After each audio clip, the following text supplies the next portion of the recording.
আল্লাহ রাসূল সাল্লাল্লাহু আলাইহি ওয়াসাল্লাম বলেছেন, আল কাইয়িসু মান দানা নাফসাহু, যে ব্যক্তি নিজের নফসকে নিয়ন্ত্রণ করে, ওয়া আমিলা লিমা বাদাল মাউত, এবং মৃত্যুর পরবর্তী জীবনের জন্য কাজ করে, ওই ব্যক্তি হচ্ছে প্রকৃত বুদ্ধিমান। বলেন সুবহানাল্লাহুম ওয়ালা আওলাদুহুম মিনাল্লাহি শাইআ ওয়া উলাইকা হুম ওয়াকুদুন নার। আল্লাহ পাক জানান, ইন্না নিশ্চয়ই আল্লাযী যারা কাফারু অস্বীকার করেছিল, লান তুগনি আনহুম আমওয়ালুহুম ওয়ালা আওলাদুহুম, তাদের ধন সম্পদ সন্তান সন্ততি সেদিন কোনো উপকারে আসবে না। তাহলে অবস্থা কি হবে? উলাইকা হুম ওয়াকুদুন নার, উহারা হবে জাহান্নামের ইন্ধন। সন্দেহ আছে? এগুলো জাহান্নামের ইন্ধন হবে। অথচ আজকে সেই পরকালীন জীবনের চিন্তা বাদ দিয়ে আমরা এই দুনিয়াতে আল্লাহর নিদর্শনাগুলিকে বাদ দিয়ে অস্বীকার করে আল্লাহ রাসূল সাল্লাল্লাহু আলাইহি ওয়াসাল্লামের আদর্শকে বাদ দিয়ে মানুষের তৈরি করা মতাদর্শের দিকে ছুটতেছে, ঠিক কি না? সেই দিন আল্লাহর আদালতে হাসরের ময়দানে আপনার ধন সম্পদ সন্তান সন্ততি কোনো উপকারে আসবে না। সেদিন কোনো প্রকার বেচা কিনা, কোনো বন্ধুত্ব চলবে না। সেদিন কোনো নেতা তোমার বিরুদ্ধে তোমার পক্ষে সুপারিশ করতেও পারবে না। কার কথা?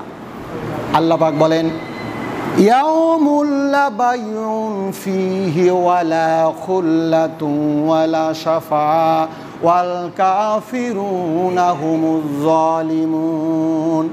সেদিন কোনো প্রকার বন্ধুত্ব, কোনো বেচা কিনা এবং কেউ কারোর জন্য সুপারিশ করতে পারবে না। যারা অস্বীকারী তারা হচ্ছে জালেম। সুতরাং এই কথাগুলো আমাদেরকে বিশ্বাস করার দরকার আছে না নাই?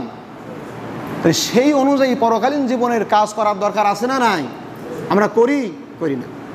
হাদিস শরীফের মধ্যে এসেছে, আন শাদ্দাদ ইবনে আউস রাদিয়াল্লাহু তাআলা আনহু قال قال رسول الله صلى الله عليه وسلم القيس من دان نفسه وعمل لما بعد الموت والعزيز من اتبع نفسه وهواه وتمنى على الله رواه الترمذي।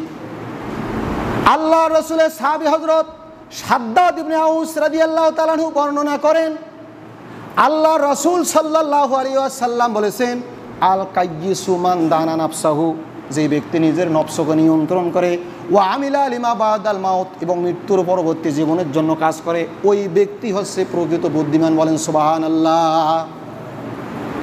ওয়াল আজিজু মান ইত্তাবা নাফসাহু, আর যেই ব্যক্তি নিজের নফসকে নিয়ন্ত্রণ করতে পারে না, কুপ্রবৃত্তির দাস বানায়, মন যা চায় তাই করে, ওয়া হাওয়া হুয়া তামান্না আলাল্লাহ, আর আল্লাহর কাছে প্রত্যাশা করে, ওই ব্যক্তি হচ্ছে অক্ষম। বলেন নাউজুবিল্লাহ।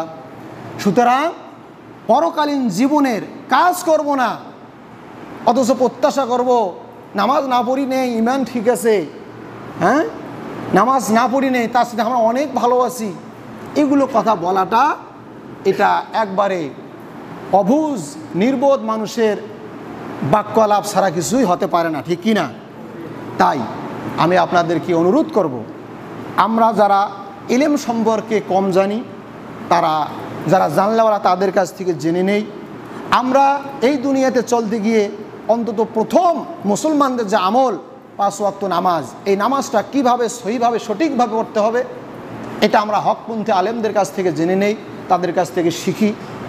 এর পাশাপাশি হালাল হারাম, জায়েজ নাজায়েজ, ন্যায় অন্যায়, এগুলোর বিধান কি, এগুলো জানার জন্য আমরা চেষ্টা করি।